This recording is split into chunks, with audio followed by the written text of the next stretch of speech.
Hello and welcome to East to West WLS, the podcast, where we support the bariatric community with humor, humility, and honesty. I'm April and I'm the West.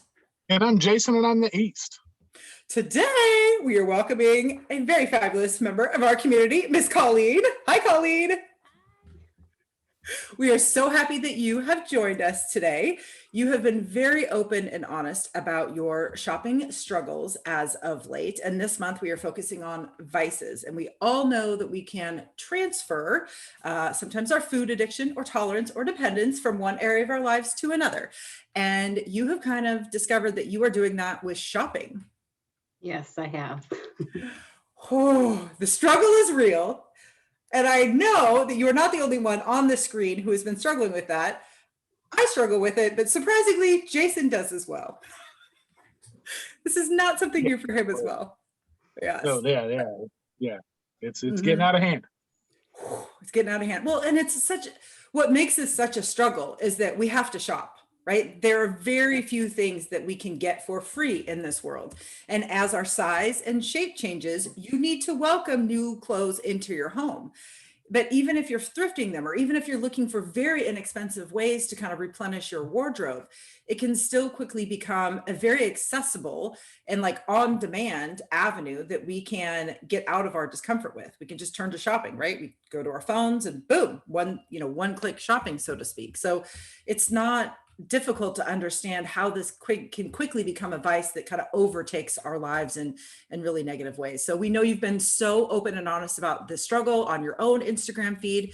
We're just really, really excited to talk to you about it today. So before we kind of dive into the conversation, will you just introduce yourself to our listeners and followers and watchers? Of course. So my name is Colleen. I am 30. I live in Massachusetts. I had the vertical sleeve gastrectomy in August of 2020. I have lost my highest weight recorded was 242. Technically, I'm down 98 pounds from my highest weight, but from the day I went into surgery, I'm down 73 pounds. So when I went into surgery, as I wheeled me back, I weighed in that day at 217, especially with like the pre-op and stuff. And for work, I am a trainer for our medical record system, and I work for a hospital. Awesome. Yeah. Well, you have, like I said, you've been such a prominent member of our community. We've enjoyed connecting with you. And Jason and I both really appreciate your honesty around this subject area, because it's not easy to talk about, right? There can be a lot of shame. Part of the or how we know if we are going down a bad vice path is kind of that guilt or that shame that comes afterwards. So the fact that you are so open and so willing to shed some light on this subject that maybe people don't want to talk or recognize about means a lot to us. So, all right, friends, are you ready to do this? Should we dive in? Yes, ma'am. All right. So first things first, this is the teacher part of me coming out. We need to make sure that we are all operating under the same definition of a vice. So I'm just going to quickly look here at my show notes. This basically comes directly from Wendy Rawlings, who is a licensed mental health practitioner here in the state of Washington. She came on one of our episodes recently to talk just about vices. So when we asked her, okay, Wendy, what is a vice? She said, it's something that we turn to when our emotional or physical load becomes greater than our emotional and physical resources, right? So it's something that we turn to when we are just maxed out and we have nothing left in our tank. We will turn towards something that will get us out of this discomfort, right? And I think that the most important thing to remember about a vice or vices is that everyone has one. So it's not like there's something wrong with you if you are turning to something outside of yourself to get out of that pain and discomfort. It's something that everybody does, right? So no shame, no worry. Everybody's got it. If we turn to a vice consistently, bad things will happen, right? Both emotionally, physically, to our wallets, to our relationships, because we're relying on that vice. And we know that a vice is one by our reaction to it afterwards, right? So after we've shopped, if we sit back and go, oh my God, that was the worst decision of my day, of my life. How could I do that, right? Shame, regret, guilt. That's how we know that we are using it as a vice, that we are turning towards something in an unhealthy way. So that's kind of where we're going to start this conversation today. But really, Colleen, we're very excited and interested to know about your shopping in the past and in the present and in the future. So let's just start in the past. Tell us about your shopping habits before surgery. So before surgery, I liked to shop, but I really didn't like the options that was really available. It was just more of something to get me by. I was a Lane Bryant, a Torrid, still Walmart type person, and very select amount of stores that I was able to go ahead and shop at. Mhm. Sorry, my microphone just fell. So I didn't always love it, but it was something, like you have to wear clothes to work. You can't wear the same thing every single day. But Mhm. shopping at Lane Bryant and, the price tag of it was just, I did what I needed to get by. Oh my God. Jason and I talk about this all the time. Jason even used to work at DXL, didn't you? And the clothing options that you found when you were shopping at your larger size sucked and they were expensive. There's like a fat tax, There is, yes. right? I And mean, you're paying discriminating. it is. You're paying so much money for clothing that doesn't really take that much more time and material and effort, and it doesn't last. I mean, Jason, you used to talk about how you'd bust out of your banded polos and your Nikes in like 2 weeks. Yeah, the $75 shorts that I used to buy from DXL that were the golf shorts that are the same material as the shorts that I buy for $16 at Walmart. The $16 Walmart shorts have now lasted twice as long as the $75 big and tall Reebok shorts would have lasted me. And the polos are about the same. The polos are the same $16 instead of 75, and they don't unravel, they don't snag, they don't do all the stuff that the softer material Reebok shirts did. And to me, it's hilarious that once you finally get to a size where you can shop in a store that doesn't cater to big and tall people, the quality just somehow just happens to get better. And this is stuff now that Destination XL has started carrying Polo and Nautica and stuff, and even that stuff doesn't hold up the way that if you go to Macy's and get it, it's just different. And I don't know what the problem is, because I don't feel like I was any harder on clothes when I was bigger than I am now. If Well, anything else, I did a lot less moving around when I was big, because I didn't, I couldn't move around like I do now. Mhm. yeah. But I think your shoe example really kind of demonstrates it. We don't understand the impact of our size and our shape on the physical things that we're wearing until Right. we're not making that impact anymore, right? So we could buy the same pair of Nikes, but I'm blowing them out in a week because I weigh 320 pounds instead of weighing 205 pounds and being a little bit lighter on them, right? So I think there's a lot of factors that goes into how long things last, I think, when we are a different size and a shape. Yes. And I think what's also maybe not frustrating, but no matter what size you are, you want to feel good in how you're clothed. Yeah. And it takes a lot of time and a lot of effort to seek out products and clothing that we love and that feel good on us. And if that's the only area of our life that we're getting a little bit of joy and excitement or fulfillment from, a lot of us find that we have this problem, this shopping problem, even before surgery. So is this something that you noticed, Colleen, or shopping was just not, it wasn't a problem, it was just something you did kind of like, no shame, no guilt, you did it rarely?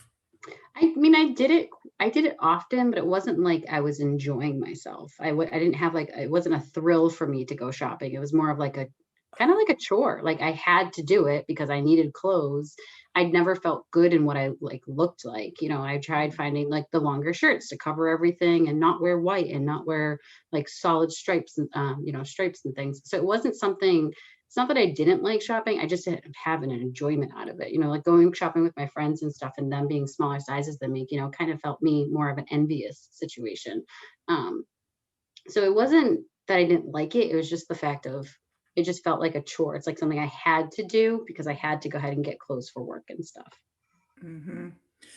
Jason, did you kind of experience the same thing too? It wasn't a joy for you. It was just something that you had to do. No, for me, I've always been a clothes hound. Like, it doesn't matter how big, how small, whatever it is I am. I Sarah's biggest probably thorn in her side for me is right before I had surgery. I think I spent about $800 at DXL on clothes, and within 3 months, I couldn't wear a single stitch of it. none of it. Well, yeah, Because I dropped weight so fast with the pre-op and all that, it just melted off. And now I have all those clothes sitting there, and she's like, what are you going to do with that? And I'm like, I guess I'll donate. And she's like, the hell you will. You're going to donate $900 worth of clothes that you barely wore. She's like, eh. And I'm like, well, I don't want to sell them because it's annoying to have to deal with all that. So, I mean, you get yourself stuck in a position where it's not like there's a place for guys where I can just go take my stuff back unless I take it to Goodwill and just donate it. Like, there's not really any places for guys to sell their clothes back. And especially for big and tall guys to sell their clothes back and really get even a quarter of what you paid for them. Right. So yeah, it's a big struggle, but it didn't matter as big as I was buying 5XL t-shirts and size 58 shorts. I was in there, boy. I'd find stuff that I loved, and it didn't matter. I just kind of was one of those people that, I mean, it may look like a bed sheet with a neck hole in it, but I'm gonna wear the shit out of it. I'm gonna make it look good. That's fly. I mean, that's exactly how I always have looked at it. And now when I look back at it, realizing that it was ridiculous for me to think that I could, that I was killing it in any outfit at 468 pounds is hilarious to me. But yeah. Well, I think you probably were killing it. It's just that our view of ourselves has changed, right? I mean, you bought those clothes because you felt that you looked good in them, and you did look good in them, but you were not healthy with how you weren't happy with how you looked, right? So that changes everything. And again, I think that's why shopping becomes such a huge issue for people after surgery, because now finally, okay, I look the way that I want to look, and I'm losing weight, and my self-image is improving, and oh man, this is really great. Now I want to just look awesome. And that can kind of, right, go take us to a bad spot. So Colleen, tell us about your shopping present.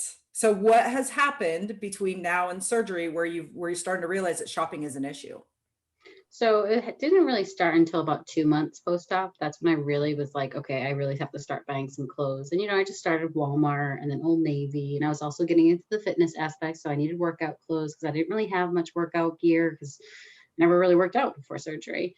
So started then, and then just the thrill of shopping and coming home to packages and having that like little present for me, and just the continuing effect of having the packages. And then I started doing try-ons, and everyone loved my try-ons on Instagram because they were like, oh, what'd you get today? And it's like, I used to say like, nobody asked, but I got a new order. So like, look at me. Oh my God. So about 2 months, that's when I really started shopping. And then it kind of, I was getting into the stores. A lot of the stores, because of COVID, were closed. So I really wasn't sure what size I was. So I was guessing on a lot of things and, buying different sizes. And I used to buy like different size jeans to see if like maybe they'll try and fit, or like, like when you do like the kicks in the jean, you kick, you hit the loop, you get the loops, and it's like, oh, I got them over, it's like accomplishment. So I just love that feeling. I was like, they fit. Like I can't breathe. I can't sit right now, but look, they fit. So then there was like, Christmas, and, I'm more of I love shopping for other people, but I also I feel like I always buy a lot more things for myself around Christmas because the deals are so good. So, I had a lot of deals. And I tried seeing, I didn't really look at the price tag as much as I should have. And I was buying, X amount of work pants when I really didn't need, 5 work pants. And I think that was ultimately my biggest mistake, was I bought too much of the same size, not realizing, hey, you're going to get smaller eventually. So you don't need 5 pairs of the same size clothes. You should have definitely branched out and got different sizes. Shirts, I feel like, are a little bit more universal, and, you can kind of tie knots and stuff in bigger ones. And then, it's just certain. Sorry, go ahead. Well, no, I mean, I was just going to say it's, it's not hard to understand how this goes from oh, I need a new top, or I need new bottoms, to, oh my God, now I fit into a size 12 or a size 8. And you just get so excited that all of a sudden, right? Because we all know the weight loss is going to slow and eventually stop, because you are going to get to that low weight. Yeah. But then you're probably going to be going, oh my God, but I still really want that high. I still really want that kick of like, oh, something is being accomplished. So if you're going down a size, even if your weight is not, right? Or if your weight has slowed, but you're like, oh my God, I'm going for from a 3X to an XL. Oh my God. Well, yeah, no wonder that you want to continue those good feelings by buying these clothes. And like what you said, it's a rush when you buy them. And then you have to anticipate them coming to your house because it's not like we're shopping in stores. Exactly. So then when it comes to your house, you're getting that hit all over again. And you try it on and it looks great. And they're like, oh my God, I'm going to go buy another one. Or I'm going to go try this now because this looks so good. So it's just this vicious cycle of like always seeking that next high or that next validation of the work that you've been doing. Yes. Well, and it's also like what she's talking about, you know, when Colleen mentioned that she was going out and shopping with her friends and they could always buy, you know, stuff that she couldn't buy because they were smaller sizes than she was. Once you get to a point where you can start dressing like everybody else, that's a whole nother aspect that gets brought into it, because you're like, yeah, well, I mean, I bought these things for work, but now I can buy this stuff for if I want to go out on the weekends or if I want to go do this. And so it's just a whole different avenue that you take, which gets you wrapped up just that much more in the buying situation. Yes. Yep. And I think you sparked something in me, April, because it's kind of like the scale, you know, the scale keeps going down, you're losing the weight and stuff, but I feel like it's also the high of you're seeing a smaller size. So, you know, like I was in the double digits and now I'm in the single digits, and it's like, you know, I haven't seen a single digit in a long time. So it's like, it's a high for me. You know, it's like you have, you know, someone has a goal weight of 150, you're finally there. And it's like, it's a number, you know, it's like numbers kind of sort of control us, or in our case, letters, you know, like a small versus a extra large. So I think it's like the thrill of going from this is the size I was to this is, you know, like what size am I now? It's just like, I never imagined being the size I am now versus a year ago. It baffles me. And I think I get the high and I get the rush from it is a smaller size than what I'm used to. Yeah. Oh yeah, absolutely. And I think everybody in this community can relate to that, right? Even if you don't go instantly to shopping, it is a rush to see a smaller size, a smaller number, right? I mean, that is just, you kind of live for that because for so long it was going the opposite way, right? Or you were at such a high number for so long. So when all of a sudden it's like, oh my gosh, my bariatric tool is working. You want to celebrate that, and you want to keep those wins coming. Yeah. Well, and I know that when for me, when I was going through stalls, you know, it's like, oh, well, measure yourself or try on some clothes or do, you know, and so I would go in the closet and be, you know, because I had some clothes in my closet that were from way back before before I gained all the weight that I gained to get to my highest weight. So I had what I called window clothes. Like I had a small window of time where I was going to fit some of this stuff on my way down. And so, you know, I put it in different sections of the closet because it would be, oh, this is for this time and this is this. So, you know, some of those shirts I would grab when I was stalled and be like, oh, let me try this on. So I'd throw the shirt on. Well, I'd missed the window completely. Like it was already too big, or it was always this or that. So those things are also, you know, you get the fulfillment out of that because people tell you to do that kind of stuff when you're stalled, and stalls can be so mentally taxing. You're looking for anything to get you through the day, knowing that the scale didn't move, and you're, you know, for the third week in a row, or, you know, whatever the time frame may be, and you're just looking for anything to dig you out of that. So once you start seeing that, that's another way for you to get triggered to be like, oh, hell, you know, if I'm doing this and this is good, though, well, you know, why don't I buy another pair? Maybe I get a smaller pair of pants now, you know, you do those kinds of things. And so there's always going to be something along your journey that could possibly trigger you into doing these types of things. You just have to be aware that it's possible, so that you kind of know ahead of time when you start seeing some of the signs, you can be like, oh, I remember now, we talked about this. Yeah. I don't need that 9th pair of pants. It's just a different shade than the other 8 that I bought. Yeah. Right. Okay. Perfect segue, my friend. So like, how do we know that we're slipping into a vice, or how do we know that we are relying on a vice? So Wendy says there's kind of 4 things that we can look for. Do we wrestle with our decision in the moment, right? Is it just like, should I not? Are we doing it even when we don't want to? Is it negatively affecting other areas of our life? And do we regret it afterwards, right? Is it like guilt, shame? And the other thing too, is that, are we doing it automatically? Are we just doing it, not even realizing it? And then afterwards we're like, oh my God, I can't believe I fill in the blank, right? So Yeah. those are kind of some of our warning signs. So those are our like, hey, ding ding, red flag. You could be using this as a vice. So did you have any of those things kick in for you, Colleen, when you were kind of realizing that you had a shopping problem, shopping vice? Yes. So I kind of, when I did track my food, like if I had the rest of my calories during the day and, I was just watching TV at night, possibly, I would be on my phone scrolling through and like mindlessly shop.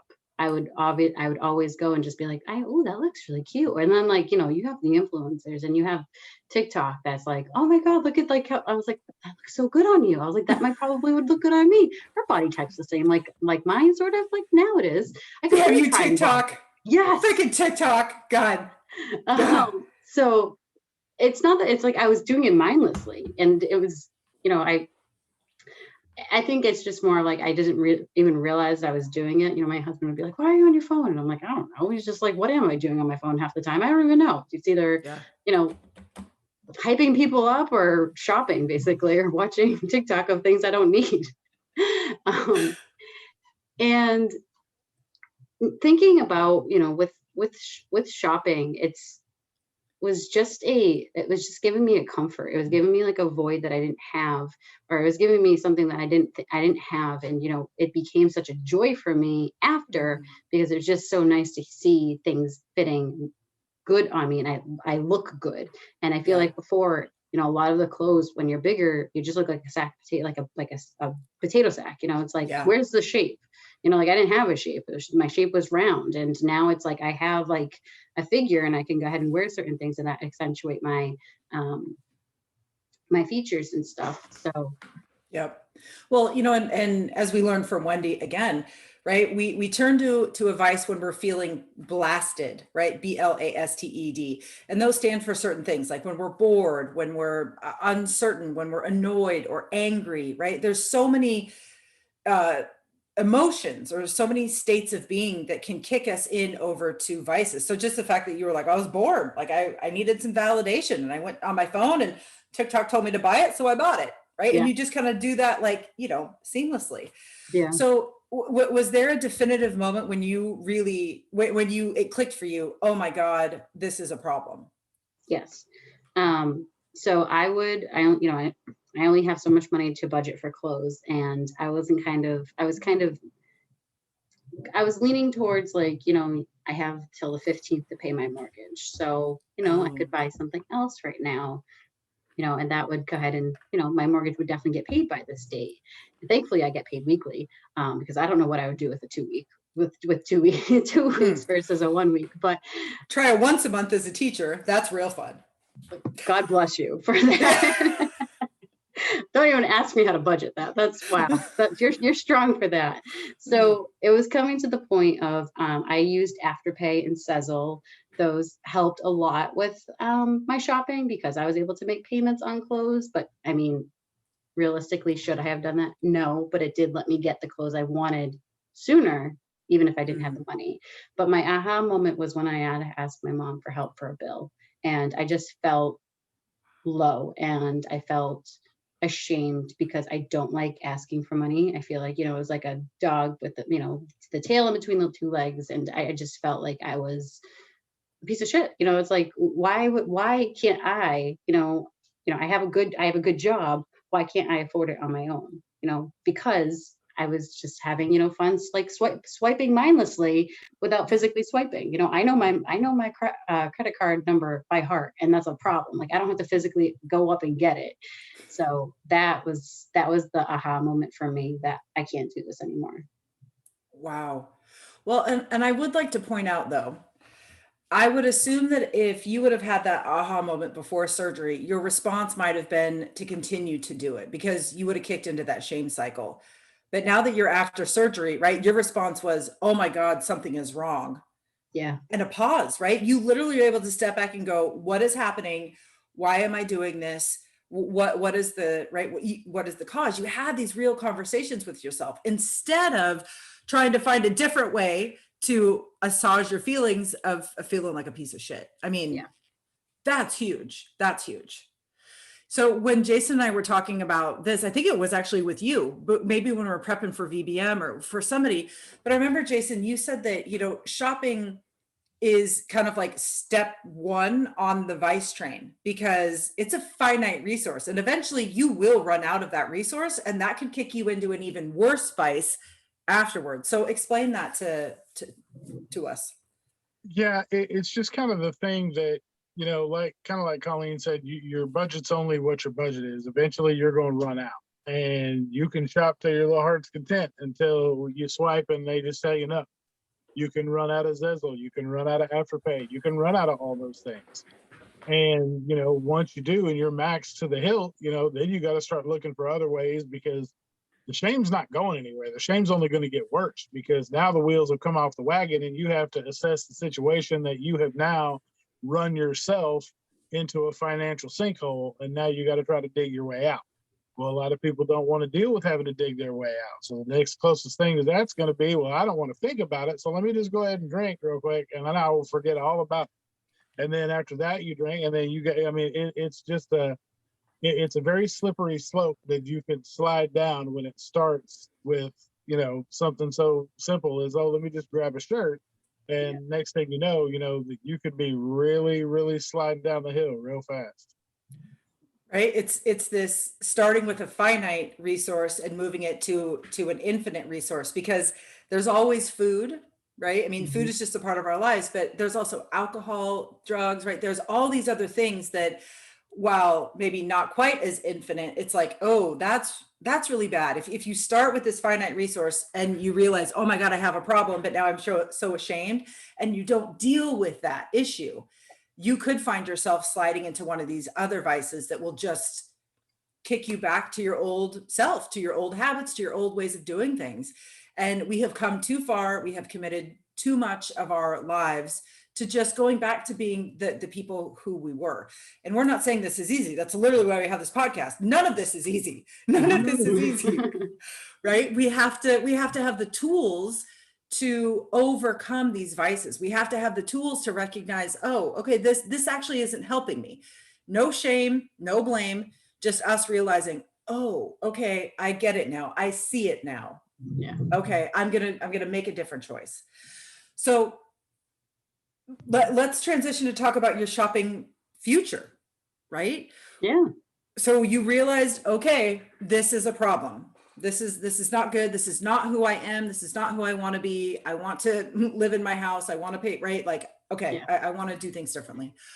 What did you do to change your shopping habits?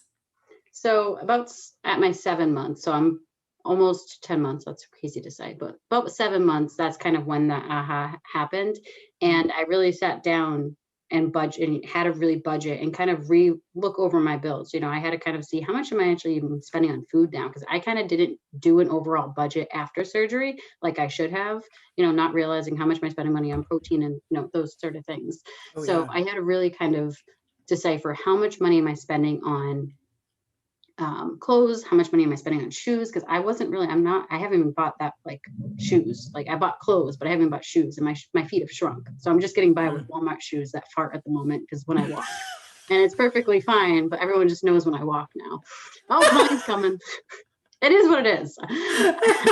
That's where I haven't invested money. So anyways, so I kind of did an overall, like I need to have, some fun money. I need to have some clothes money, and I still have Afterpay and I still have Sezzle, but I'm smarter about it. I'm not having that amount go over a certain number because that's triggering for me of, okay, why is it this high? And what are you going to do about it? Like I want to have the comfort of knowing that, I can pay that off next paycheck. I could pay that off. Like, I don't want it to be like kind of thinking of like as a credit card sort of, like I don't want to not have the money to pay for it. So just basically it was eye-opening to me to kind of really look at how much I was spending on clothes and how much going forward, what I can spend, because I am slowly losing. I feel like I'm almost at like my final size. I mean, who knows if you're ever at your final size. But I feel like since I'm not buying as much in so much quantity now, I feel like it's lessened a lot because I've slowed down a lot as well. Yeah. Well, and the other really, the thing that I want to applaud you on as well is that I think a lot of people fear reality, right? They understand like, oh my God, I've got myself into a hole, but I just can't look. I just can't look. It's going to kill me. It's going to, right? Like, oh, I had the shame, the shame, the shame. But what you have demonstrated to us is that you can look at reality and you can survive that. Yes. Right? Like, I know Yeah. that that's hard. I think we've all been in a position in our lives where we really didn't want to look at the damage that we've done. And all that did was kick the can down the road and made our situations much worse in the long run. Probably our weight is the number one thing that we can all look to for that. Yeah. So the fact that you said, okay, I have a problem, and you were willing to do the hard thing, which is look at reality and say, okay, here's my situation. You made a game plan to get out of it, and you acknowledge that things have to change. And now it sounds like you interact with your budget all the time because you're still shopping, right? Like, we all need clothes. We're not saying that, but when it comes to making a decision about what you're going to buy, you are interacting with your budget, and you're letting your budget dictate what you end up purchasing. Exactly. Yes. Okay. Well, So, and the thing about it is, when you talk about that these are hard conversations to have. And Colleen, I would imagine that, what you've been through as far as, having the conversation with yourself about the budget and all that stems from you having the conversation with yourself to go ahead and have weight loss surgery in the first place, because that's the original hardest conversation we have to have with ourselves, is the fact that we need to do something about our weight. And that helps build the tool, put the tools in the toolbox for you to handle it later on. So there's really not, we talk about the shame cycle and how, the guilt that comes with coming to the realization that you've allowed yourself to slip into a vice. But there really shouldn't be shame in that. What we should be doing is celebrating the fact that we were able to notice that we've done it and that we've planned a way to get ourselves out of it. So that's really the bigger picture here versus just being so ashamed and, letting the shame cycle take over and rule the rest of what's going on, because that's never going to, you don't make a plan, set a goal, and get out of the situation by being ashamed or, just down talking to yourself and just kind of shitting on yourself for being in the position you're in. Right. Well, and I would like to point out too, like, for most of our lives, acknowledging something that we have done right. And I don't even know if being proud is the right word, but just like taking a hot minute to go, oh, I think I made the right decision there, is something we are absolutely not familiar with. No. Right? Because for 5, 10, 15 decades, we have only literally shat on ourselves about the decisions that we've made, right? We've only said, like, you are an idiot. How could you be so stupid? We have said some horrible, horrible things to ourselves. Yeah. So to all of a sudden get our rational brains back, for us to have this very difficult conversation with ourselves after we just had a difficult conversation about our bariatric surgery, right? And for us to just go, okay, you know what? I made that was not a good decision. Moving forward, I'm going to do this. That's really hard for us to recognize. It's hard for us to go, it's okay. It's okay. Yeah. You can do better, and you will do better. And right. And like, that's so hard. That's so hard for us. So we have to stop and give ourselves some credit for the things that we are doing right. And just pausing for a hot minute to go, oh my God, this is a problem. That's doing the right thing. Yeah, it is. It absolutely is. It's the same thing. We celebrate the small wins in every avenue, no matter where they come from, no matter where they're going. Small win is a small win. So Colleen, what do you do in those moments of panic, or what do you do in those moments where you're like, oh my God, I just need to get out of this discomfort and I just want to buy shoes that don't fart? What do you do? Because I know, because we're all going to have those moments, right? Where it's like, oh my God. So what do? I just kind of look and see, and what I like, is it need or want? Like, do I need shoes? I do need shoes. Do I want them? Yes, but I really need them. So I actually did the other day buy shoes because I needed them, because I was justifying, okay, I work with providers all the time. Doctors are not going to want to be hearing me coming down the hall like, excuse you. Like, oh no, sorry, those are my shoes. Like, so I did end up buying shoes the other day. Now I did use Afterpay, but I know that I put money down, and I'm going to go ahead and next paycheck pay it off. And that's, again, that's kind of the mentality I've been going. As long as I can pay it off, I'm justifying it. But I still need money to get me by this week. So, next week it will be paid off. And that mentality of knowing I can do that does help. But I'm not like going out and buying 10 pairs of shoes. I bought myself 1 pair of shoes. I needed those 1 pair of shoes. Like every day, black flat, that's what I needed. You said so many really great things in that sentence, right? So the other thing that you're doing now is you're asking yourself, is this a need or a want? And you are right. There are circumstances where it can be both. It is a need and a want. And I think in the past we have used justification for things that we wanted as a need. And again, I know I keep saying this, but something happened to me after bariatric surgery. That rational part of my brain was able to come to the front instead of being buried under God knows what was under there. But I can finally say to myself, okay, is this a need or a want? Well, it is for sure a need.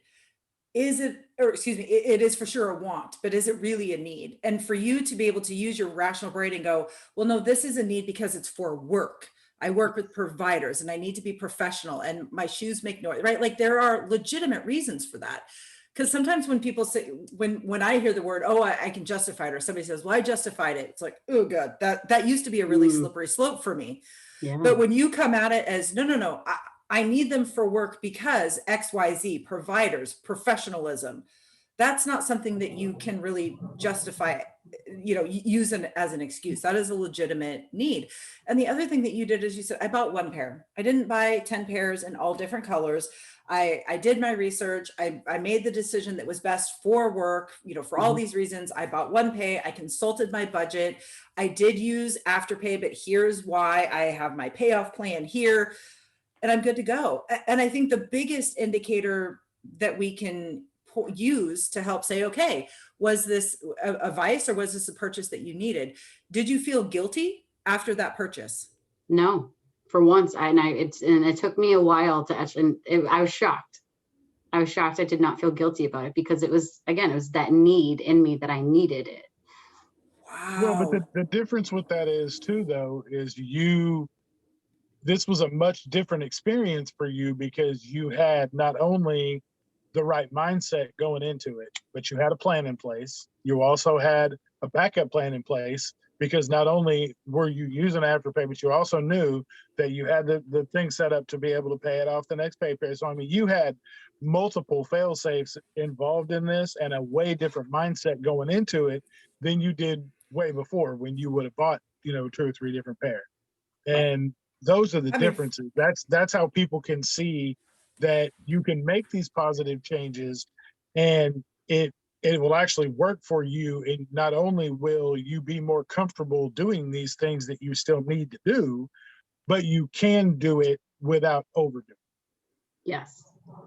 Oh, girl, brush those shoulders off. Brush those shoulders off. Oh, well, and I would imagine, how did it feel knowing what it's been like these past couple months with your struggle? How does it feel? It feels good. It feels like I don't want to say I'm over the addiction. I feel like I should say I'm not over the vice. I still get the thrill. I still have those impulse moments, but I'm trying to be a little bit better and I'm trying to be more mindful when it comes to, mindless shopping, when I'm bored and of those certain scenarios. But I think it's just more of, I feel like my entire paycheck's not going to clothes and it's not going to, in this sense, shoes. Like it's not, like clothes is not taking over my entire paycheck like it kind of was before. Mm-hmm. And at least in my personal life, vice is just a human experience. It's something everybody has. And if I never turned to my vice, I don't know what my life would look like, right? Because some of my vices I really enjoy. I enjoy reading. I enjoy a glass of wine every now and then, right? Like vices are not always bad things. So if I'm not turning to my vice every time, if I'm turning to my vice once in a while, I gotta give myself some grace there, right? But it's when I turn to my vice consistently and it negatively impacts my life, that's when that's a problem. So really what I'm hearing from you is like, I still enjoy shopping. It's a balance, right? I'm Yeah. not going ham. I'm not just like going crazy. I'm not doing it mindlessly. There's no guilt involved. I'm making very smart decisions. And I think that is the difference. The more and more we interact with people in this community, the more I really come to understand that people are judged so heavily on their size, not because of their size, but because it comes with this connotation that you're not intelligent, right? That Yeah. you're dumb. But what people don't understand is it is not that at all. People who struggle with weight, people who struggle with anything, period, are intelligent human beings. It's just that there is something in the way of that rational part of their brain that's preventing them to use all of it that's already up there. Yeah. And when that weight is released, or when that piece falls into place, you get to use your intelligence again. And it's just really powerful to see how you have so gracefully discovered that piece of your brain again, right? It's always Yeah. been there. It's just, it takes some while to take some exercising it. And you've really done that well. Some advice from Wendy about eliminating vices. Basically, everything that you've done, Colleen, is exactly what Wendy would have recommended, right? Be honest, be open, face your reality, get a moment of mindfulness, use your smarts, ask yourself, is this a need or a want? She just says, right, to develop these new habits and skills, it's just a daily practice, right? It's rejuvenate, reevaluate, and retrain just how our mind works. She says, where our mind goes, the body will follow. So if your mind is feeling good about your decisions, right, we're not going to be so stressed. We can focus more on what we need to do for our overall health. And she just says, notice what you do in the moment. And if you regret it afterwards, make a list of things that you can do instead of what you did that time next time, right? That's how we need to have a bank. We can't replace a vice if we don't have something right there next to us, right? So if we know that we're going to go towards shopping, but we don't want to, what's something else that we could do to help us get us out of that discomfort, right? What's a healthier option for us? And if we've already thought about it, if we have that list front and center, we can go to it in our moment of need. So yeah, it's just, your story is really amazing. It's very inspiring. And I think everybody can relate to it because we've all been there. We've all had to shop when we get smaller. It's exciting, but we don't want to feel guilt or shame, and we don't want it to negatively impact our lives. So the fact that you are so honest and excited to share your story, we're just so thankful for. So Colleen, we like to give our guests kind of the floor at the end of the podcast episode. If somebody is struggling with shopping or just with vices in general, what advice would you give them? Are there words of encouragement, or is there anything that you felt you wanted to say that you didn't have the opportunity to do so earlier? So when I was pre-op, I followed a lot of people on Instagram and I saw them shopping as well. And a lot of the suggestions was to kind of make yourself a budget ahead of time for clothes. And I never did because I was like, oh, I won't have that problem. When in reality, I did have that problem. So if you can, even $10 a week or $20, even $5, what you'd spend on coffee, try and see if you can budget or save what you can. If not, know that clothes are a necessity. You are going to have to buy them. Don't buy the same size of pants because, only so many people on Poshmark will want to go ahead and buy those pair of pants from you. So, this journey is a struggle. Don't make shopping a struggle. Make it enjoyable, but don't go crazy when you finally see those sizes go down, because it's exciting. It's such a rush. But don't go be spending so much money on one size, because you will get smaller. It's going to be exciting when you see those numbers go down. Just know that's not your end. Girl, chef's kiss to that advice. Oh my goodness. My friend, thank you so much for joining us tonight. We so very much appreciate it. This was just awesome. Yeah. I had fun. Oh yeah, we always have fun, right? It's a conversation between friends, which is, I think, what makes this podcast just so accessible and inviting to so many members of our community. But it comes down to humor, humility, and honesty. And I think we had all three of those things wrapped up into this conversation today. If you guys would love to Yes. follow Colleen on her journey, highly recommend that you do. Head over to Instagram. She is at Discovering Colleen, and she's always hitting us with truth bombs and just wonderful views into her life. So give her a follow there. Wendy also had some suggested resources, just some books that we can look into. They will be in the show notes of this episode. Of course, you can always email us or direct message us on Instagram, and we're happy to send you that list. Oh my gosh, my friend, did we do it, Jason? I think so. You want to take us out, my friend? I do. If you guys love seeing what you get from us and would love to continue to support us, please like, follow, share, subscribe. You can please rate us on YouTube because we need that. We need any of the reviews that you want to give. We're more than happy to have them because it just helps us spread the word to get the podcast out to more people that need it. Just like you, just like us. So we appreciate everybody that's liked, followed, shared, subscribed already. The support we're getting from the community is amazing. We cannot thank you enough because we can't do what we do every week without you guys helping to support us and put us where we are. So Oh my God. Please do all of those things. Every day now, I get a notification that we have a new Patreon member of our community, and it floors Jason and I. But if you would like to support East to West in a different way, you can become a patron of our amazing little podcast, and you are literally keeping the lights on. So for $5 a month, you're helping us pay for Zoom, where we host our virtual bariatric meetups. You're helping us pay for the website. You're helping us pay for all of the things that it takes to actually keep the podcast up and running. And to thank you, we invite you to exclusive AMA events or meetups with other guests. Sometimes you get early episodes of podcasts. You'll be invited to help us, try out new things in our community. So we like to thank our patrons by offering little gifts along the way. So you can visit our Patreon page. Just go to patreon.com/east2westwls, and you can see what it's all about there. Oh my gosh. Okay. I think all the business is done. Did I miss anything, Jason? I don't think so. I think we got it all. All right. Take us out, my friend. I do. Just remember, you've got this, we've got you, and we'll see you next time. Awesome. Thanks, guys. Bye. Bye-bye.